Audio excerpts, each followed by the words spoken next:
Welcome back to Dramatic Evaluation. In this video, I'm going to be ranking the franchise again. I'm going to be doing the individual seasons of The Walking Dead. Please hook me up and like the video, subscribe to the channel, and please leave a comment. I'm a huge Walking Dead fan. It's one of my favorite shows. It's up in my top 5 when I did I think I did like a top 5 shows video. It's second after Lost. It's kind of like, for a time there, maybe it was number 1, but overall, looking back, I think Lost is 1, Walking Dead is 2. And spoiler alert, by the way, I'm going to be talking details of all these seasons, so if you haven't watched The Walking Dead and you don't want things spoiled, go watch all 11 seasons and then come back and watch this video, because I'm going to talk about big moments here and there, for sure. Love Walking Dead. It's awesome. I've watched it a million times, at least the earlier seasons anyway. It's branched off into several spin-off shows, and some of them are all right, some of them are not. And one of them has a few good seasons and a bunch of very terrible seasons.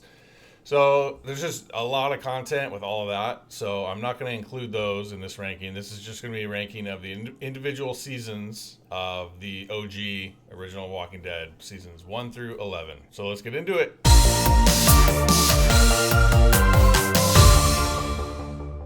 So number 11, I'm going to go season 11. This was the supersized final season. They did some extra episodes. They kind of packed it in instead of spreading it into a final couple seasons. They just combined everything they wanted to do into one long season. The typical kind of formula for The Walking Dead was 16 episodes a season.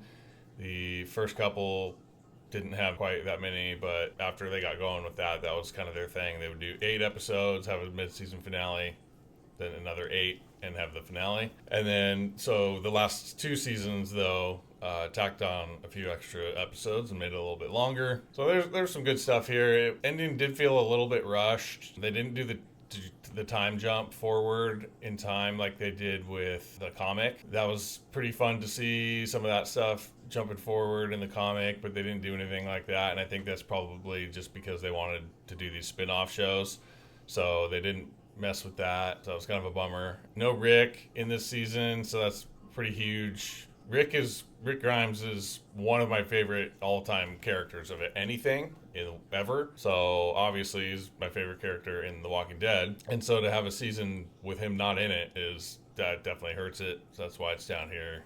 One of the reasons it's down here at number 11. The Commonwealth stuff was kind of lame, honestly. It was okay in the comic, but in the show, I wasn't really digging like most, if not all, of the Commonwealth storyline stuff that they had going on. It was, probably the weakest quote-unquote villains that they had in the show. And it just was not that exciting. And this season just didn't feel like the same vibe of the show. This started veering down the path of getting toward what all these spin-offs are, which is just, there's this level of cheese on it. Watch one of these spin-off shows, or this like season 11 of this show, and then you go back to the original few seasons. Like, it's such a different tone and vibe and visual, like cinematography, everything about it is so different, so that hurts it too. So that's why that's number 11.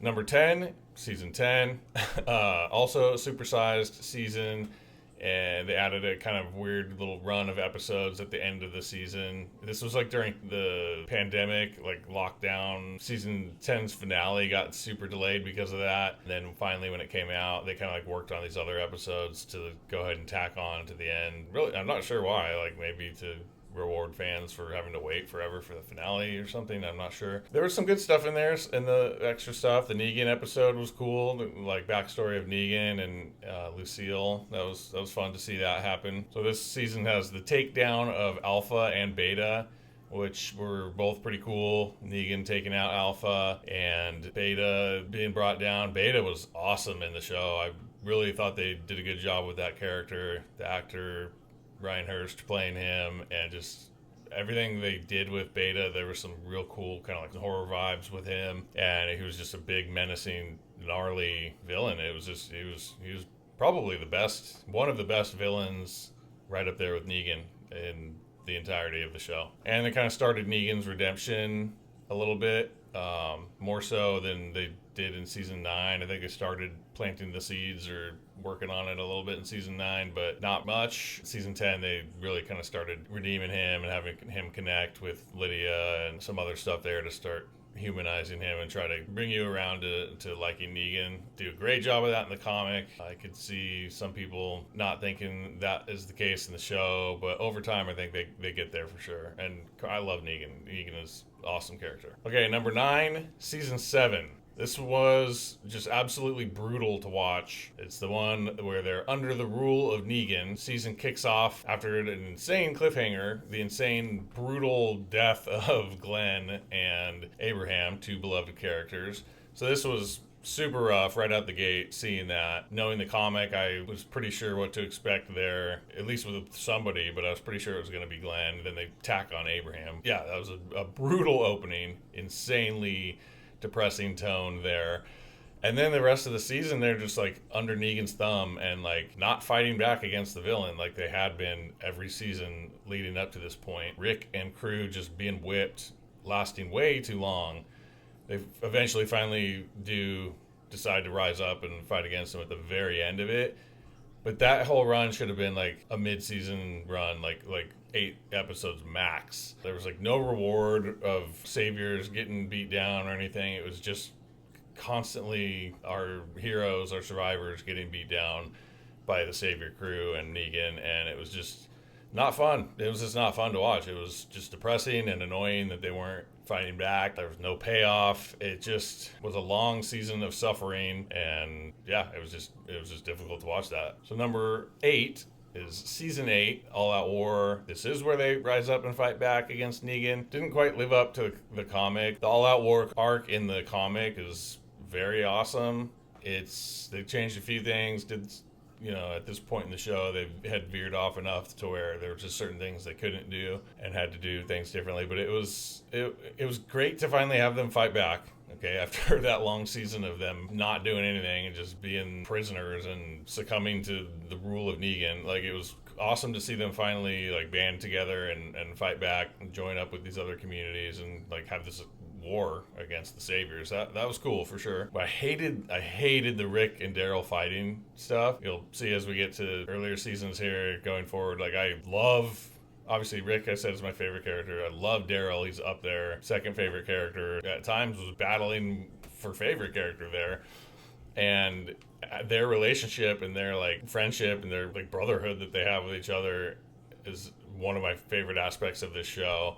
And so having them all of a sudden be fighting and at odds with each other in this season, I did not care for that at all. Carl dying was insane choice. That was mind-blowing when that happened. In the, spoiler alert on the comic, he lives to the end, and the flash forward grows up and he's old. Like, they very much veered away from that in the show, and that was pretty wild to see that, especially in the midst of All Out War, like this happening, and the way he dies has nothing to do with the war. It's just weird, like weird choice. Not sure why that happened. Pretty insane. And then they started redeeming Dwight, but I hated Dwight for the way they introduced Dwight and how he like jacks Daryl like multiple times like throughout the show. Like I did not like Dwight. Dwight in the comic was awesome. Dwight in the show, very different character. They start to try to redeem him a little bit, and I'm just like, I'm good, dude. I don't like this character.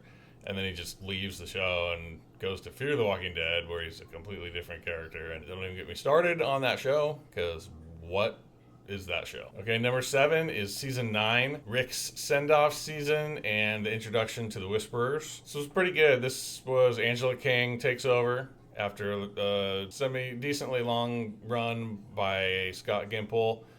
Angela King took over, and this was after seasons 7 and 8 were getting some criticism, and for the reasons I think I just talked about right there. And there was a little juice pumped back in with the introduction of the Whisperers, with the kind of horror vibe that brought, and just what Angela King did with storytelling and writing. It just refreshed the show, and it brought character and story development back in a very positive way that was kind of lacking in the last couple seasons before that, I would say. The beta fight with Daryl was awesome. That introduction with those characters fighting each other in that building, that was very cool.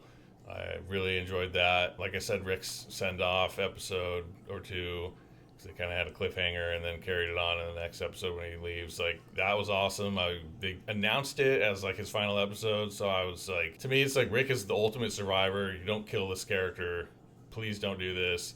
I was very curious what they were going to do, and it just works out with sending him off on a helicopter. Like, I was like, I don't care how stupid that is or what criticism that gets. I'm just happy that he survives, and we'll see him eventually down the road. And it did take a very long time, but we did get to see him again in another spin-off show. Number 6 is going to be season 2, The Farm. The first season where they upped to the episodes. Season 1 was only 6 episodes. This one bumped it up to like, I can't remember, like 12 or 13 episodes. So not quite the 16 yet, but more stakes, more craziness going on after season 1. They ramp it up a little bit. They have a pretty epic finale with the farm and the fire and the barn and the walkers getting out and everything getting let loose. And then that was right after Shane's death, massive. So Rick and Shane drama in this season, they're at odds.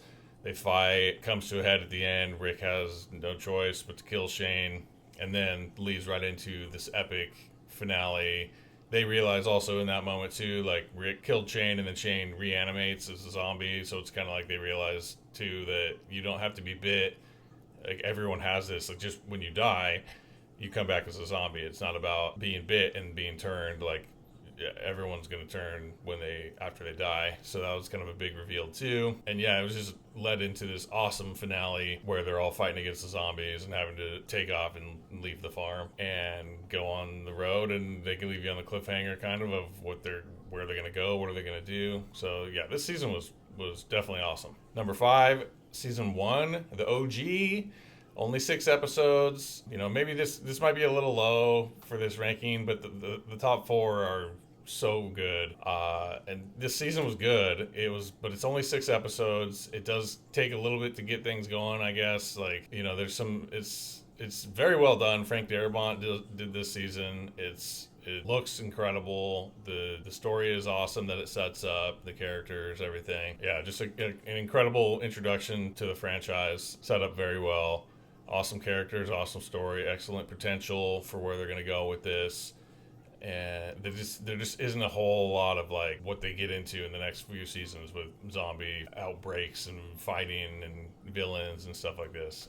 So that's why it's this low, but it's an awesome season. So these top 4 are very tough for me. I go back and forth on these all the time. I like looking at this list, trying to make this list. It's impossible. So I just finally decided on this order, and this is what it's going to be. But all 4 of these seasons are so good. This is the peak, classic, awesome Walking Dead, in my opinion. So number 4 is going to be season 4. Gimple takes over as the showrunner after Glenn Mazzara in season 3. Some incredible episodes in this season. One of my favorite episodes of the entirety of the show is the mid-season finale where the governor attacks the prison and they have this big epic war battle at the prison. Dude, so good. Such an incredible episode. The characters split apart after that, and everyone's kind of out on the road. And then they see the Terminus signs, and everyone's kind of like on the road to Terminus. We get the look at the flowers episode with Carol. That was pretty big and nuts at the time when that came out. Rick and Michonne on the road. Rick ripping out throats. That was an awesome episode where they're just, ambushed on the road and have to like get out of this situation, and he just bites a dude's throat out. And then there's an awesome moment with him and Daryl as they reunite there, and he calls him his brother, and it's a powerful moment right there for me, at least. And yeah, there was a lot of awesome stuff in this season, and then it all leads up, like I said, to Terminus. They all kind of get there and get trapped into that train car, and it's kind of the first crazy cliffhanger. We're like, oh man, they're all trapped in this thing. Like, what are they going to do? How are they going to get out of this? So yeah, like a lot of eventful stuff going on in season 4, and Gimple taking over and bringing what he brought to it. It was a very awesome season. Number 3, I'm going to go season 5, the season where they're out on the road, pretty much. Absolutely epic start. One of my favorite episodes in the entire franchise, where they escape from Terminus. All-timer episode. So incredible, so epic. Rick and crew escape, murder a bunch of dudes on their way out. Carol helping with the escape. I mean, that episode is so good. What a way to kick off the season. And then just this uneasy feeling after that where they're just out on the road, no home, kind of just wandering around trying to find something. The hunters come in, the cannibals that are the remaining people from Terminus, kind of hunting them and following them, starting to take them out. They lay a trap and Rick murderously takes them out. That is an incredible moment when that happens. Great, satisfying conclusion with that. More big deaths through this season, of course. This is kind of, like I said, the peak of the show, and then a big thing during the peak of the show was that big character deaths happening for sure in the mid-season finales and the finales, but even some sprinkled throughout in random episodes. And then at the very end, or towards the end, they have the arrival at Alexandria. They're kind of what becomes their home for pretty much the duration, the rest of the season, until Commonwealth arc anyway. And Rick meets a lady and murders his husband and kind of just leads into, what's going to happen in the following season. So number 2, I'm going to go season 6. I had this at number 1, but I dropped it back to 2 for some nostalgic reasons of why the number 1 is the number 1. But so many epic moments in this season. This was one where it was like one thing after another happening. Crazy big events or like crazy things happening at the end of episodes, like not just in the finales, but in like multiple episodes. They had the Glenn fake out death. You thought you saw the death of Glenn in a gnarly fashion, crawled under a dumpster. That was controversial, I think. No Way Out, another all-timer episode, one of the top 3. Like I mentioned, 2 episodes that are top episodes for me. This is the third one. Like those are the top 3 episodes of the entire show for me. This one where the walkers get inside Alexandria, Carl loses his eye, gets his eye shot out, and then it's just all out murder rampage on the zombies as Rick loses his mind and just goes ham on zombies. And that episode is just so good. And then they meet Jesus, they go to the hilltop, so the world starts expanding here. There's just a ton going on. The Negan and the Saviors start getting introduced, but it's kind of a slow burn there where you just know about the crew, the Saviors, like these different groups of people around kind of hassling the hilltop, and these other people. You don't see Negan, you just kind of hear of him being their leader. Rick and crew go to this like satellite dish base place and take out a bunch of Saviors while they're sleeping, which is pretty brutal. And they think they've kind of like done it. They're like, okay, cool, we've dealt with the Saviors. Super not yet. And Dwight's return, when he pops up, shoots the doctor with the arrow in the eye. And then that moment where they like run up on the train tracks and they're like pointing guns at each other, and the episode ends there. Like, I mean, there was just a ton of like moments like that. And then you get the finale where Negan shows up, and we meet Negan, and they're on their knees in the lineup. And if you know the comic, you know what's about to happen. If you don't know the comic, you kind of still get a sense of what's about to happen. And only knock on this season is the cliffhanger. And it makes sense. They're going to do that, of course. Like, opportunity for a massive cliffhanger like that to keep people talking about the show and engaged and wanting to see the next season. But it was annoying not to be able to see that scene wrap up at the time. But still, just incredibly epic season filled with like 1,000 big eventful things that it just was packed. This was a packed season, and it was awesome. And number 1, I'm going to go season 3. Again, packed season, ton of stuff happening. Moved very quickly. A lot of people criticized this season because of that, and saying Glenn Mazzara, the showrunner of that season, was moving things way too quickly. I fully disagree. It's called having stuff happen and have the show be engaging and good. Like nothing felt rushed or anything. If anything, like the last couple episodes, the finale kind of dragged out a little bit and nothing happened. You were hoping for like a big battle with the governor, and that didn't happen. It kind of spilled into season 4, and they have that epic episode at the mid-season finale of season 4 with the governor. But yeah, I mean, this season kind of kicked off the start of the Walking Dead formula of the 16 episodes, the first 8 with a mid-season finale, and then the second 8 with a finale. And it also had the introduction of Michonne, rad character, one of the top characters in this show as well, as Rick and Daryl. And so we get to see her kind of come around, and we have the governor, introduction of him, the return of Merle. That was cool. You're wondering what happened to this guy who cut his hand off in season 1. Takes a couple seasons, and then he pops back up in season 3. The death of T-Dog and Lori in like episode 3 or 4, where you're like, whoa, like they're gonna kill people in a random episode in the middle, and not even like a finale. This is how the show's gonna be now. Like anyone can just die at any moment. So that set up a real cool feeling of worry and like wondering like, dang, anything can happen at any moment in this show. And Daryl really coming into his own in this. He started breaking out a little bit in season 2.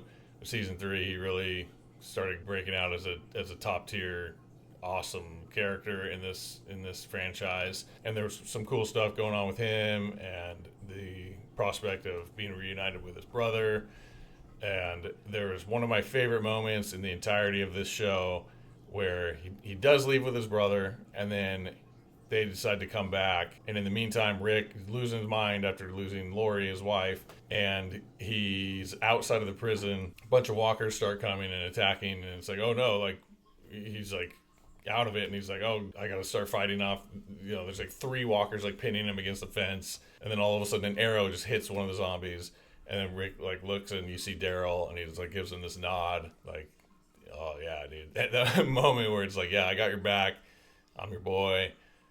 And that was kind of the start of the Rick and Daryl relationship for me, where these are just 2 brothers who just got each other's back and are in this journey together. And that moment for me was just always like one of the coolest moments in the show. So yeah, overall season 3 was just very fun, fast paced, full of a lot of cool moments and big deaths and just cool stuff going on. So that's it for my ranking of the Walking Dead franchise. That's the order I would put them in at this present moment. Like I said, those top 4 are kind of interchangeable. They're all very good.